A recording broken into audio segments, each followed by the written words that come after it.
Bonjour tout le monde. Dans la chronique de cette semaine, on va aborder un sujet que plusieurs gens abordent ces temps-ci avec la réalité qu'on a, parce que l'inflation est présente. On a vu des hausses de taux d'intérêt. Et là, on parle d'un dilemme. Beaucoup de gens, en ce moment, veulent acheter une propriété ou doivent refinancer. Et là, avec la hausse des taux d'intérêt, c'est plus du tout la même réalité. Et non seulement nos paiements vont augmenter, mais il faut faire un choix entre un taux fixe pour se protéger de l'inflation qui semble vraiment forte, puis comme on va discuter plus tard, qui donne l'impression que les taux devraient continuer à monter, ou prendre un risque, puis garder la stratégie du taux variable qui nous a si bien servi dans les dernières années. Fait que c'est ce qu'on va regarder. En premier, comme vous le savez, toutes les banques centrales à travers le monde vivent une inflation qui est causée par différents facteurs, mais qui ont dit qu'elles ont pris du retard, mais cette année, bien, ils ont vraiment attaqué là, le problème de front. Et on a vu depuis cet été des banques centrales, puis en fait, c'est la Banque du Canada qui a démarré le bal avec une hausse significative de 1 puis ça s'est poursuivi pour réduire l'inflation. Puis c'est une inflation qui est difficile à battre parce que d'une partie, oui, elle est transitoire, puis on voit déjà des facteurs déflationnisme sur le coût de transport, comme j'ai parlé la semaine dernière. Mais de l'autre côté aussi, comme j'avais mentionné, le consommateur est en bonne posture, puis est encore capable de consommer, ce qui fait que l'inflation est difficile. Ici, le tableau que vous avez présentement, c'est une projection que la firme Goldman Sachs a présentée cette semaine. Ça donne un peu le ton pour toutes les régions géographiques, puis le Canada ne fait pas exception, mais ce qu'on voit, c'est qu'on a assisté déjà présentement à des hausses de taux d'intérêt. Et dans le cas des États-Unis, ce que la Goldman Sachs prévoit, c'est que lors des prochaines réunions, on aura encore des hausses moins significatives à chaque réunion, mais elles devront être présentes pour justement voir le taux directeur monter suffisamment pour que ça ait un impact pour calmer le jeu au niveau de l'inflation. Ça reste des projections. On ne sait pas jusqu'à quel degré les hausses de taux d'intérêt vont se faire. La réalité, par contre, pour un payeur d'une hypothèque, les taux ont augmenté, puis probablement au courant de 2023, vont pas reculer, ça c'est certain. Elles vont soit rester où elles sont, ou peut-être même encore augmenter. Et ça, c'est la réalité d'aujourd'hui. Si j'ai pris les taux hypothécaires affichés sur le site de la Banque nationale, mais si, disons, on doit financer ou acheter une propriété, ben, c'est un peu la réalité auquel on fait face. Jadis, on était habitué à des taux d'environ 3 2 puis même durant la période du COVID, ça a été une très bonne stratégie justement de figer son taux, puis il y a des gens qui ont des taux en bas de 1 mais là, la réalité est différente. Donc, c'est pas plaisant d'avoir un taux fixe à 5,59, mais beaucoup de gens se disent, ben, écoute, taux variable, il est plus élevé, puis c'est quoi? Ou une marge sous le taux hypothécaire sur une marge, puis ça va continuer de monter. Donc, j'ai pas le goût de me barrer dans une hypothèque qui va coûter 5,59 pour 5 ans, mais j'aime pas mal mieux ça que me faire surprendre puis me voir payer pour les 5 prochaines années des taux plus élevés que ça.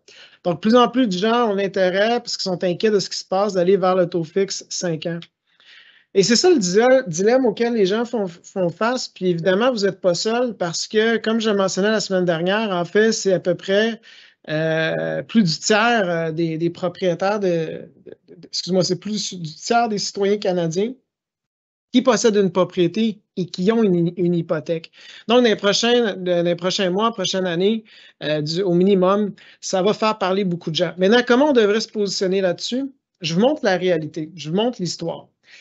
On dit que dans le passé, souvent le monde dit que le taux variable a toujours été gagnant, puis des fois, vous pouvez dire, ouais, mais là, écoute, les taux ont tellement été bas récemment, c'est sûr. Mais en fait, c'est vrai que les taux variables, dans la très grande majorité des cas, ont toujours été plus avantageux. Donc, si vous regardez le trait ici, c'est les taux hypothécaires canadiens, le trait bleu marin, c'est le trait d'un taux variable, et ça, c'est basé sur une moyenne depuis 25 ans. OK? Tandis que le taux gris ici, c'est ton taux fixe. Donc, il est arrivé des moments, par exemple, dans les années 80, 1998, dans les années où il y avait, avant la crise, lorsqu'il y avait vraiment une hausse des prix immobiliers avant la crise financière en 2006, des périodes où le taux variable était plus élevé que le taux fixe. Ici, le tableau s'est arrêté en janvier 2022, là, mais si se poursuivra, on verrait clairement que le taux variable, comme vous avez vu dans l'exemple des taux de la Banque nationale, a rattrapé le taux fixe. Mais L'idée ici que je veux rappeler aux gens, c'est vrai qu'il y a des périodes où le taux fixe, c'est vraiment un bargain, puis c'est le temps de le figer, puis avoir une bonne occasion, comme on a eu durant le COVID. Mais des stratégies ponctuelles là, je pense qu'à un certain moment, si on y va avec notre flair, notre instinct, on va le regretter. Fait que comme en investissement, je recommande aux gens, c'est d'avoir un processus qui a fait ses preuves sur le long terme. Puis ça ne veut pas dire que la stratégie va être la plus payante à chaque année. Il y a des années que ça va être difficile, des années que ça va être bonne, mais la moyenne va être bien. Mais c'est pareil sur la stratégie pour la gestion de son passif. Ce qui compte, c'est d'avoir un processus. Et ce qui est clair, c'est que si on établit un processus sur le long terme, c'est que les taux variables sont plus avantageux sur le long terme. Il va arriver des moments, des occasions ponctuelles comme actuellement que ce n'est pas le cas. Puis les taux pourraient encore augmenter, puis on pourrait encore voir un plus grand écart. Mais si on a basé notre stratégie sur les données, sur la raison, il faut garder la tête froide puis se dire que notre stratégie va être gagnante à long terme. Parce que si on gèle notre taux sur 5 ans ou le taux qu'on a actuellement, puis qu'on voit finalement une baisse d'ici 5 ans, ça se peut qu'au final, sur 5 ans, ça nous coûte de l'argent. Donc, l'idée ici qu'on veut garder à l'esprit, c'est choisissez une stratégie qui vous permet d'être gagnant puis d'être profitable sur le long terme. Si ça vous sort de votre zone de confort, il faut prendre en compte son tempérament et sa personnalité. C'est comme en investissement, j'ai des gens qui prennent des placements moins payants mais moins volatiles parce qu'ils ne sont pas capables de vivre avec la volatilité. C'est peut-être la même chose avec votre taux hypothécaire. Mais sinon, ça reste que dans cet environnement-là, le taux variable à long terme, va rester, comme dans sa moyenne historique, plus avantageuse.